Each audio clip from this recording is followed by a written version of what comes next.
Anyone 28 साल पुराना कोई? एक गोपाल भाई हैं 28 साल, एक सर हैं 28 साल पुराने। तो 28 साल पुरानी ये जर्नी है मेरी, जब हमें ये समझाना पड़ता था कि network marketing, direct selling, multi level marketing ये होता क्या है। तो करीबन 6 घंटे लगते थे समझाने में, उसके अगले 6 घंटे प्लान को समझाने में, उसके 6 घंटे के बाद इंटरव्यू होता था। हमारा इंटरव्यू होता था कि अगर आपने डायरेक्ट सेलर बनना है तो आप ये कर भी सकते हैं, नहीं कर सकते, उसके बाद इंटरव्यू होता था। और मजे की बात ये थी कि वो इंटरव्यू में फेल भी होते थे लोग। तो उसके बाद 1 हफ्ता और लगता था तैयारी करने के लिए कि हम डायरेक्ट सेलर बन सकते हैं। तो पूरे 3 दिन टाई लगा के हम तैयार रहते थे कि आज मेरा इंटरव्यू है कि मैं डायरेक्ट सेलर बनने जा रहा हूँ। तो वो उस टाइम से लेके आज तक की टाइम की हिस्ट्री को देखता हूँ तो यकीन नहीं होता। अब जब डायरेक्ट सेलर बना तो क्यों बना? बेसिकली इंजीनियरिंग करने के बाद, सब कुछ करने के बाद मेरी जो जॉब लगी एक फिनलैंड की कंपनी थी, उसमें 4000 रुपए की। अब कहना तो नहीं चाहिए, बट था क्या कि कॉलेज में अफेयर हो चुका था, तो गर्लफ्रेंड से काफी सीरियसली ये प्रॉब्लम था कि उसके बाद शादी करनी थी।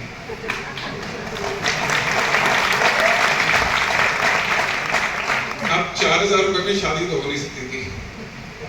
फैमिली वाइज सब कुछ ठीक था, दोनों साइड की फैमिली थी, ऐसा कुछ नहीं था कि बहुत ज्यादा प्रेशर था, बट आपको पता ही है गर्लफ्रेंड को आंसर देना पड़ता है कि घर पे क्या खाना है। अब बहरहाल डायरेक्ट सेलिंग नजर आई, पहले दिन नजर आई, पहले दिन में ओके कर लिया, करना है काम शुरू करना है, और उसके बाद जॉब छोड़ दी और 24 घंटे में से 26 घंटे डायरेक्ट सेलिंग करना डिसाइड किया। कि कोई मुझे ये ना कह दे कि एक मौका, 1%, 1 मिनट और था और मैंने वो काम नहीं किया, क्योंकि जो चाहिए होता है वो पता होता है हमें लाइफ में क्या चाहिए, और असल में मिलता भी वही है जो आप ढूंढते हैं।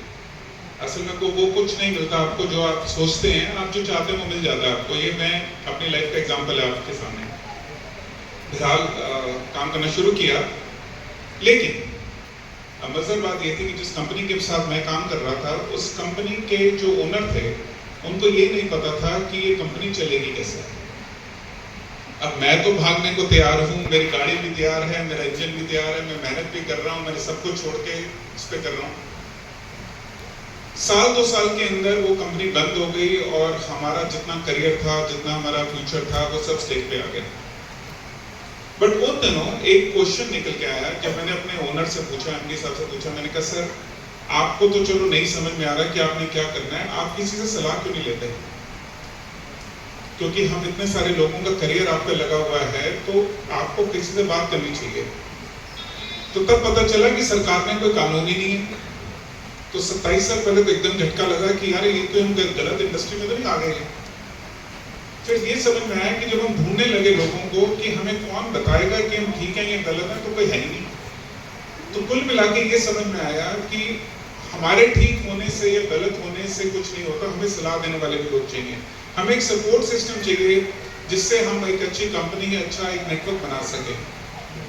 उसके बाद मेरी सेकेंड जर्नी शुरू हुई इस चीज को ढूंढने में, इसका जवाब ढूंढने में कि वो क्या चीज है जो एक कंपनी को, एक सक्सेसफुल कंपनी और एक डायरेक्ट सेलर को अपना करियर बनाने में हेल्प कर सकता है।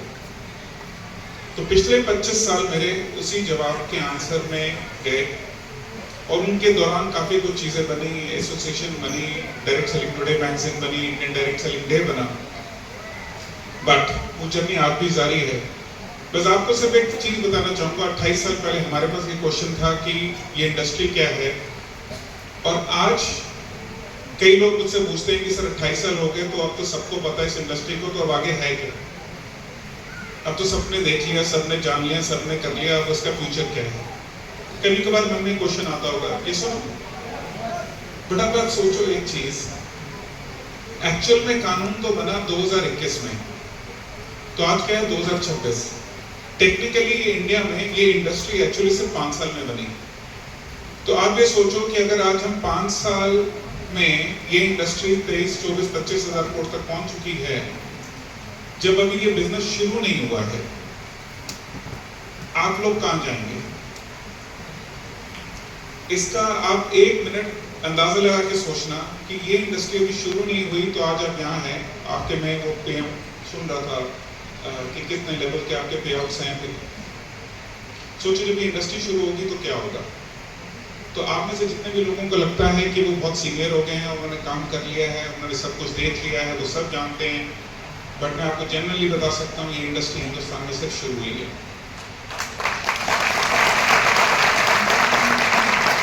और एक इम्पोर्टेंट बात, हाँ मैंने अपनी गर्लफ्रेंड से शादी की है, क्योंकि लास्ट टाइम ये आंसर मैंने नहीं दिया था तो बाहर आकर मुझे लोगों ने ये जरूर पूछा कि सर उसका क्या हुआ जिसकी वजह से आपने डायरेक्ट चली गई थी। ओके, नाउ ये नंबर क्या है? बहुत बड़ा नंबर लग रहा है, कुछ इतने सारे जीरो हैं। ये पिछले साल का इंडस्ट्री का टर्नओवर है।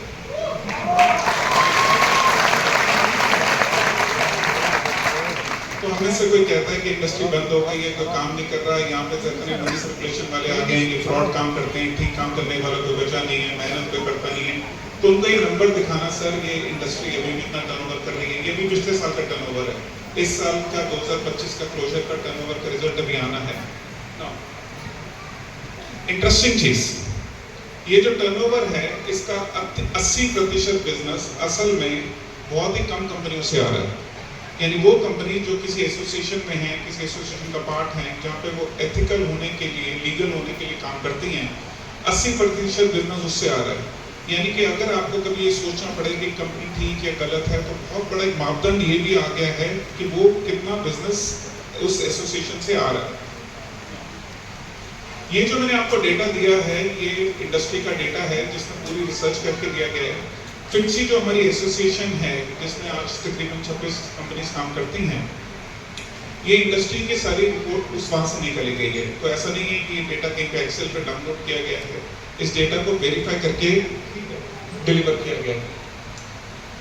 अब ये एसोसिएशन होती है जो फिटसी है वो है क्या, फिटसी का बेनिफिट क्या है, उसके लिए मैं आपको एक छोटा सा वीडियो दिखा दूंगा, पर आप ये समझिए फिटसी पुल की तरह काम करता है, ब्रिज की तरह काम करता है।